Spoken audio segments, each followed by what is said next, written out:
Hey there everybody, welcome back to another video on my channel. This is 10 underrated movie tie-in games that you might like to add to your A500 Mini.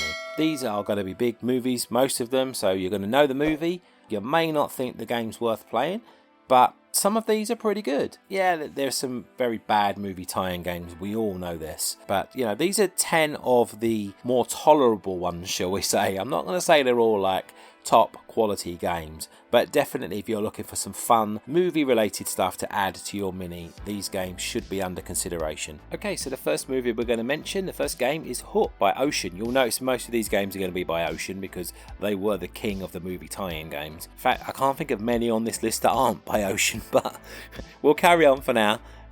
This is Hook, and it's a different style Ocean movie tie-in game, this one, because they've gone for more of like a Monkey Island style point and click adventure kind of dealy with this one.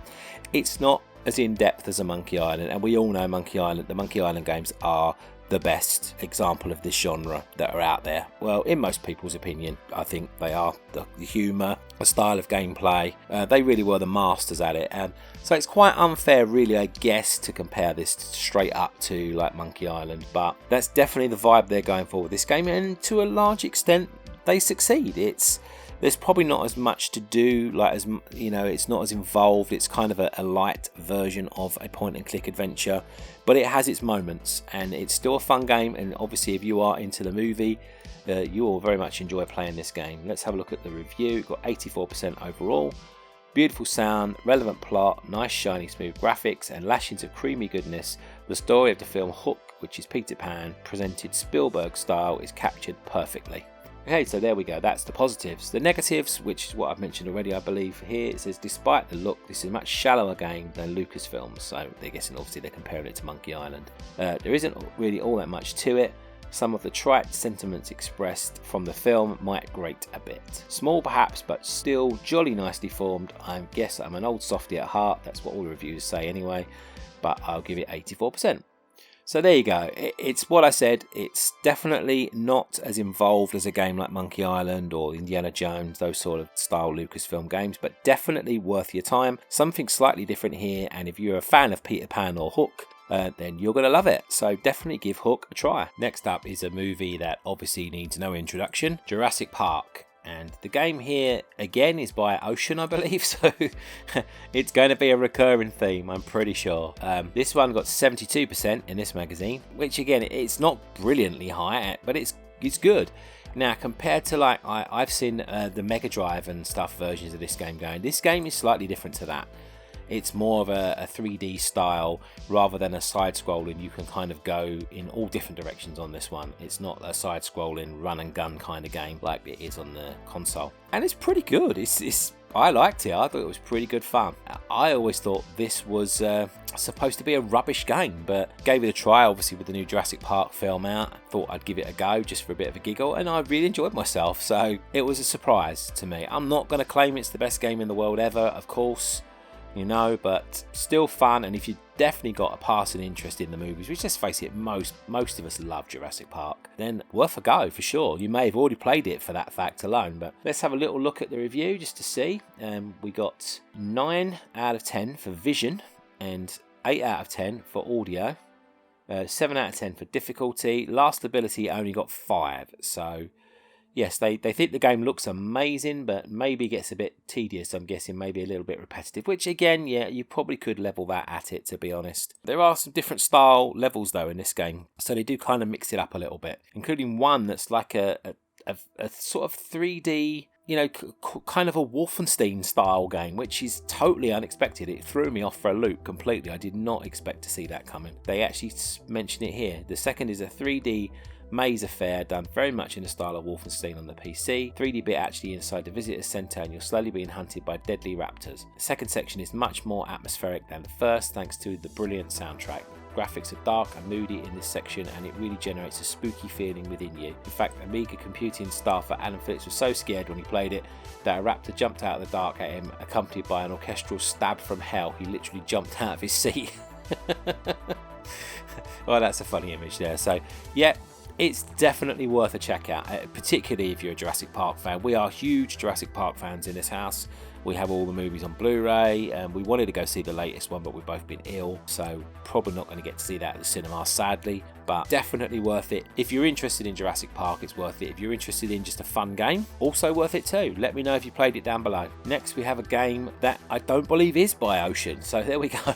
The first one on the list. This is the Blues Brothers, and this was a game that I'd heard a lot about. People were comparing, I think they compared Lethal Weapon to this in the terms of the style of game, which I can definitely see, but I'd never actually played it. And the strange thing was, I'd not played this and I'd not played Jurassic Park, and both of them are two of my favourite movies of all time, so I was quite surprised I'd never checked the games out. I'd heard good things about Blues Brothers, and people were not wrong. It's a very good game. So let's have a look at the scores. It got 86% in this magazine, which is good. We don't have individual scores in this one, so we don't have a graphics or anything else, but let's read the little summation here. They're wild, they're crazy, they're the greatest guys around. Well, they would be if they had their gear and were able to perform. Can you help the bros? Actually, they're rather good friends of mine to recover their instruments and play 1 in a million concert. Only fast reactions, timing, concentration, and a bit of luck will win through and put you up there amongst the coolest of the cool. If you want good music with good humour, then the Brothers Blue are the coolest guys for you. I'm not going to read the last bit because it'll embarrass me. So it's been a long wait, but worthwhile. The characters have been successfully captured, depicted in their charismatic ways, instantly identifiable blues brother melodies stump out, toe-tapping beats. It is not only the vibrant brother atmosphere that shines through, but the gameplay is smooth and addictive. This stands out as one of the most fun movie conversions to date. A tribute to the boys, platform entertainment, and it's an illustration of how movie conversions should be produced with care and quality. Maybe there's a little dig at Ocean there for that one. But yeah, definitely a good one. I don't know if this counts as underrated in terms of, like, people might say, well, we know this is a great game. But myself, I'd never played it, so I kind of figured that if I hadn't played it, it was probably because, you know, people weren't recommending it to me enough. Therefore, counts as underrated in my opinion. But yep, definitely worth a check out. Fun platform game, great soundtrack, and very well done. So yeah, I'm looking forward to playing more of this one. Okay, next game is Back to the Future Part 3, which is my least favourite Back to the Future movie, I think, but pretty much rated as the best Back to the Future game, this one. It's a bit of an action game. You play 4 kind of levels from the movie. It's kind of like the movie's divided up into 4 sections, and you play each of those 4 sections through to try and replicate the movie. Let's have a look at what the magazine has to say about it. It's the same mag we got before. It's Amiga Action. You can see it from the bottom corner. Overall, they gave it 78%, so it's not a blockbuster score, but not a bad one. The summation says, games that are film licenses have a reputation of being poor quality, often rushed out to make as much profit as possible. Thankfully, Imageworks have resisted the temptation to scoop up piles of cash and have produced a reasonable game. Each of the 4 sections is reasonably well executed and relates well to the film. Graphics and sound are atmospheric, drawing heavily on the motion picture for inspiration. This game is well worth a look if you enjoy arcade style games. And obviously if you have a passing interest in Back to the Future, I'm sure you're going to enjoy this. I did look at Back to the Future 2, but to be honest, that looked like a big pile of rubbish. This one seemed like a much better game. And I think the film itself is one of the films that's least talked about of the Back to the Future films. So I guess it's understandable really that this game would have slid under the radar a little bit. But I had a lot of fun playing it, and I can't recommend it highly enough if you are a fan of Back to the Future. It certainly does stay faithful to the story as much as possible. You know, it's not going to play it through perfectly 100%. Of course it isn't, but it's going to always have its little interpretation. But it's definitely close to the movie and a lot of fun, and it captures that vibe as well, which is what you're looking for in a movie tie-in, isn't it? So yeah, let me know again in the comments if you've played it before. This was the first time for me and I had fun. Okay, coming next is T2, the arcade game. Now, the actual T2 game itself was dog rough, from what I can remember. That was an Ocean game. And it was one of those games that kind of gets chucked in with the, oh, this is a typical rubbish movie tie-in, horrible game. It wasn't very good. I really wanted to love it because Terminator 2 is one of my favourite movies. Definitely, I would probably rate it even higher maybe than Jurassic Park in terms, and Blues Brothers in terms of being one of my favourite movies of all time. It's that good. So I really wanted to love the games. Played a couple of Terminator games, absolutely rubbish, including, like I said, the actual movie game. This one, however, is slightly different. It is based on the coin-op, and it's kind of like more like your Operation Wolf style game, you know, a bit of a shooting gallery. It's interesting controlling it on the mouse. That's one thing I will say, is obviously does make things a little bit more tricky than playing it with a light gun, which I'm assuming that, well, not assuming, I know that you do in the arcade. So, you know, it was touch and go whether it was actually going to work for me, but I had fun playing it and it was good fun. So yeah, it's testament, I guess, to the fact that it is a good conversion, and the fact that, you know, using a mouse didn't detract too much from it. You know, it would have been nicer to play it with a light gun, obviously, I'm not going to lie, but let's have a little look at the review here. Here we go. So the verdict here: have these pro boys been on extra special programming pills or what this month? First they knock out a cracking conversion of Mortal Kombat, then they go and give us a really good version of T2 Coin-Op. If you forgive the fact that Virgin don't supply a plug-in Uzi with the package, that would be cool, wouldn't it? This is as close to a conversion of the arcade machine as you could sensibly hope for. And I'm sure Arnie's going to be pleased that once a game containing his mush has turned out to be anything other than a real stinker. Well, yeah, again, I kind of said that myself, didn't I? T2's got everything: superb graphics, which was ported from the Coin-Op, loads of sampled sound effects, a sort of no-holds-barred action which makes all these Operation Wolf style games such successes. All of the Coin-Op's levels were included, and with all the games featured you expect to be disc swapping aplenty, but no, T2 the arcade games supplied on just 2 discs, and it's bare minimum swapping to be done. The only real whinge is about the game, the incredibly bad music scores. Oh, that's a shame. If you're a fan of all-out mindless violence, as well as a person who goes gaga over anything Arnie, then you're going to be glad you bought a copy of T2, the arcade game. And overall, it got 84%. I do remember the music wasn't great, to be honest. I think I was having so much fun with the game that I kind of glossed over it a little bit. But yeah, it wasn't great thinking back now. But yeah, definitely, if you're a fan of the actual arcade game, I think I did play this a few times in the arcade. Then this is a pretty faithful conversion, despite the lack of a gun, which obviously would have sent it probably into the stratosphere in terms of games. But I still think you'll have a blast playing it on the mouse, so let me know in the comments if I'm right or wrong on that one. Okay, next is a game that I know very well, being very frustrated by this game in the past. This one may not belong on this list technically, I don't know. It's the Untouchables by Ocean, as you've already seen it flashing up on the screen there. It was well known at the time, obviously a massive movie success, a brilliant movie, an absolute genius of a movie. I love it. The game wasn't the best, but it is fun, and it's fun to just like chuck on your Amiga Mini and just have a bit of a blast with. I always used to struggle getting to the end of the game.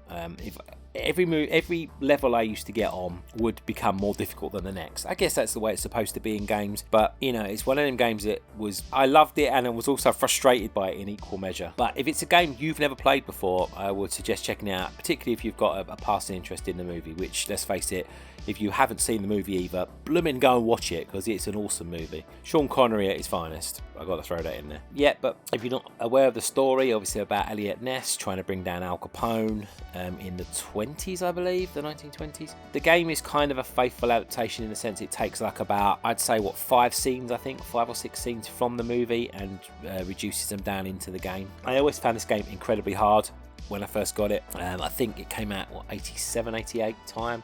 So I would have been about 14, something like that. So it wasn't old in terms of playing games and stuff. I always found it difficult to get to the next levels, but I still had fun playing it, which is one of the most important things. You had one of your typical Ocean movie style levels where it was like a platformer, which I think that was level 2. Yeah, no, that was the first level, I think, which was very frustrating in itself. If you could get off of that level, then the game definitely improved. But it was just basic. It was a bit like, I don't know if you remember Cobra back in the day. It was kind of like similar to that, jumping on crates and people shooting you and stuff. That was probably the worst level in the entire game. But if you get through that, the game improves. One level in particular, the second level, you're just rolling from side to side, was pretty hard. Let's have a look at the review rather than taking my word for it on everything. So this is a review, don't know, Amiga format again, okay. Graphics and sound, every stage of every section has been well designed and drawn, and overall the game looks terrific. It does, it's a beautiful looking game. Different views for different sections is a plus. All sprites are smoothly animated, sound effects are also good, as is the in-game music, and you can toggle between the two at the press of a button. So yeah, it's a very good looking game and a good sounding one too. The characters look like they do in the movies for the most part as well, so it's very good. There we go. Judgment wise, it says the only minor quibble is the fact that there's an awful lot of shooting to be done. None of the levels are brilliant games in themselves. Put together, they do work well, and the overall effect is a brilliant translation of the film. It's not quite worth the Format Gold Award simply because of the lack of variety on some levels. Still a goodie, even if you didn't get to see the film but you like a challenge, you'll enjoy this. So yeah, it's pretty well put, I guess, at the end of the day. If you love the movie, you're going to like the game more because obviously it's got you know, a direct connection to that movie, but you still might find some fun in it anyway. Did you ever finish this game back in the day? Let me know in the comments. But definitely consider adding this to your A500 Mini. Okay, next game is Nightbreed, the interactive movie. Now, they bought 2 games out of Nightbreed for some weird reason. The action game and the interactive movie, I believe they were known as.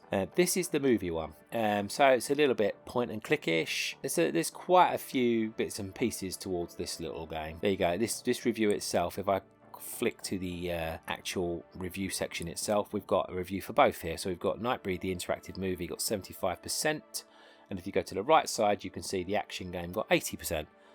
You might think, why didn't you pick the action game? Well, I think most people know the Nightbreed game from the action game, and most people didn't play the interactive movie. Now, I could be wrong on that one, but so we went for the interactive movie on this because it's simply a little bit more underrated. If you do like the movie itself, you'll get a lot out of this. It follows the story along and it's quite good fun.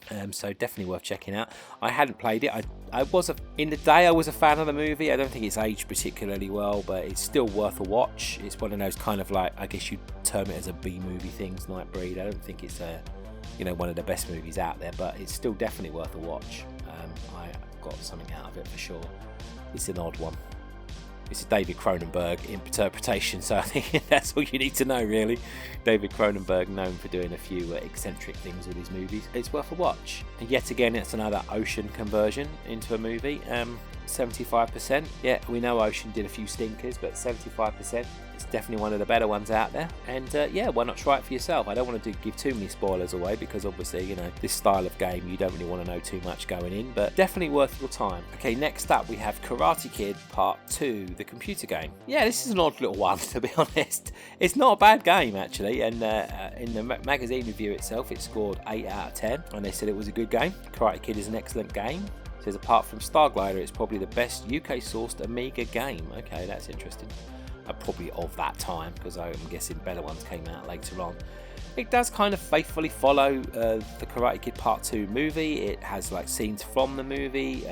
It's essentially just like a sideways on beat 'em up style game, really. You can actually play 2 players on it, which is good. So if you're a fan of the movie, you're going to get more out of it because you have certain little scenes from the movie, and you do play as Danny LaRusso in it, so you know that's particularly with the revival of the Karate Kid, you know, at this present moment in time, and in Cobra Kai, then I guess, you know, it makes it a little bit more fun to play nowadays as well. But if you're going to compare it to IK Plus and stuff like that, then it probably doesn't compare, you know, but it's fun, and you also have little other things in there, like you have to break slabs of ice at some point, and unfortunately it's a bit of a joystick waggler in places, so if you don't want to risk your joystick, fair enough, and it might be quite hard to play that on a gamepad if you're still using the original pad on the Mini, but it's still fun though, and I would definitely say if you're into Karate Kid, or more recently if you're into Cobra Kai, you should definitely check it out, and it's well worth an addition to the Mini, I would say. Next is a game based on one of my favourite Bond movies, The Spy Who Loved Me. This is probably my second favourite Bond movie, I think, behind License to Kill. Yes, I like a Timothy Dalton movie the best, which is maybe strange to some people, but I like the story of License to Kill. But yeah, The Spy Who Loved Me is a brilliant Bond movie, an absolute corker, definitely the best Roger Moore one. And this is probably the best Bond game, or it was at the time. Obviously, there may have been a few, so I mean, GoldenEye would have blown it out of the water when that came out, but at the time, Domark made a few Bond games, and this is probably rated as the best. I mean, personally speaking, I like License to Kill the game, I really do like that. But maybe I'm a bit biased because I love the movie. I also love this movie too, but you know, I preferred License to Kill myself. But The Spy Who Loved Me is a good game, and it's got a few different movie locations. It's got a few different things, different vehicles you can drive and stuff, and it's good fun. Let's have a look at the review here. There's lots of people giving their opinions on this one. The sheer number of sub-games in Domark's latest Bond license make a good value for money, but the main advantage is that each stage looks good and plays well. That's positive. Doug says, thank God, at last, after years of trying, Domark have finally managed to come up with a decent Bond game. Graphics and sound are very good, and unlike previous attempts, so is the gameplay. And Michelle says, now, however, Domark have got the formula spot on, with lashings of shoot 'em up action, good variety of game genres, and a healthy dollop of addictivity. Now, I've heard some people say it's a poor man's Spy Hunter ripoff, this game, which, yeah, it very much does follow the thing of Spy Hunter where you're driving the car along, you pull into the truck. I think it's Q's truck that you pull into, so you can get some gadgets added to your car. So you could see where they were going with it. They definitely used Spy Hunter as an inspiration. And also later on in the game, there is a shoot 'em up style one, which again is probably inspired by Operation Wolf style games, you know, so... But it is good fun. I think this game may have come out before License to Kill. Yeah, I think they released Living Daylights before this one. So Spy Love Me didn't come out anywhere near when the movie came out. It came out years later. But yeah, I think they'd done View to a Kill and Living Daylights, and they were both pretty rubbish. Oh, and Live and Let Die as well. So this was probably like their 4th attempt. And License to Kill may have been their 5th. So I don't know. But yeah, for me personally, this is the 2nd best Bond game I played in that genre, in that time frame, you know. So definitely worth checking out if you're a fan of Bond, and if you like a bit of a drive-in, shoot-'em action style game, then also worth checking out for that reason too. And it hits the list as an underrated game purely because Bond the games were not very well received back in the day, and this is the first one that probably was worthy of your time. And finally on this list we have another ocean one. Another one, Navy SEALs, which in the magazine we've got up here, it scored 84%. I'll flash that up on screen in a second. We'll have a little bit of gameplay first just to enjoy. It's another one in the sort of genre of platform / side scrolling / shooting, but fun. I enjoyed it a lot, and the review here says it's one of the better film tie-ins of late, which I guess doesn't say a lot for it considering. I don't know if any of you guys saw the movie. I actually quite enjoyed the movie when it came out. It had Charlie Sheen in it, Bill Paxton, Michael Biehn, 2 of the people that are in Aliens. Yeah, I thought it was pretty good fun movie. And the game's not bad either. I'm not going to say it's a belter, otherwise it would probably have been better received, I suppose. But it says here, although it is split into a series of smaller levels, Navy SEALs is basically a game of 2 distinct missions. The first involves negotiating a hostile Arab-controlled base, rescuing a hostage from the centre of HQ, whilst the second takes the unit to the terrorist base in Beirut, where the majority of the rebels must be annihilated. Needless to say, along the way, loads of towel-wearing stereotype baddies get offed. Oh my god. But unlike, say, Commando or Dogs of War, in Navy SEALs, a certain amount of strategy is needed if you are to avoid the unwanted attention of the enemy. Okay, I don't necessarily endorse this review, but, you know, I guess it was a different time back then, so maybe that was the opinion that they had. But yes, basically they're saying it's very cliche. You're, shooting Arab-looking terrorists, which obviously they had their own cliched look from back in the day, I suppose. And yeah, it's that kind of game, run around, shoot things, jump, hang off of ledges. It's all good fun, and we've seen it before lots of times in other games, and this was a good one that they did particularly well. Yep, so if platforming, running, gunning, shooting, jumping, hanging off ledges is definitely your thing, then you'll get a lot of fun out of this game, and it was definitely worth it. And like they say here, the only real grasp for the game is the collision detection between main SEAL sprites and enemy bullets is dubious to say the least. There can be a good centimetre between your sprite and the enemy fire, and the SEAL will still be killed. That's not good. It doesn't spoil an otherwise excellent game, but does make you slightly more wary than you possibly need to be. In all though, Navy SEALs is a playable film license and a welcome addition to the platform shoot 'em up genre. So yeah, if you've never played it before, give it a try. Okay, so there we have it, 10 underrated movie tie-in games that you may like to add to your A500 Mini. Hope you enjoyed the list. How many of those have you played? Let me know in the comments below. Did I miss any? I mean, I'm only going for underrated really, so any that we know are brilliant, like Batman the movie and stuff like that, and Indiana Jones, I haven't put those on because we know they're good. These are more the ones that kind of people look at and think they're rubbish, but are actually pretty good games. Yeah, let me know what you think your favourite one is on the list, and like I said, let me know if I have missed any. Thank you so much for watching, everybody. If you're new to the channel, please don't forget to throw a like, share and subscribe to the channel. That would be awesome. If you're a viewer that's watched many of my videos, I hope you will share these with your friends, let people know, and send me a comment down below just to say hi and how you've been and everything, because it's been a while since I've been on here, so it will be nice to have a catch up with some of the regulars. And let me know how you're enjoying your Mini, because I'm still enjoying mine. I haven't had too many problems with it apart from the initial joystick one and a few things with the stick and stuff. I'm still keeping an eye on whether there are any firmware updates. Obviously if there are, I will share them with you guys. You can keep in touch with me via my social media addresses, which are on screen as well, so if you're wanting to know the latest news and what's going on and stuff, you can always drop me a line over there. And thank you for watching, and thank you for supporting the channel. It really is appreciated. Okay guys, thanks, take care, see you on the next video, bye for now.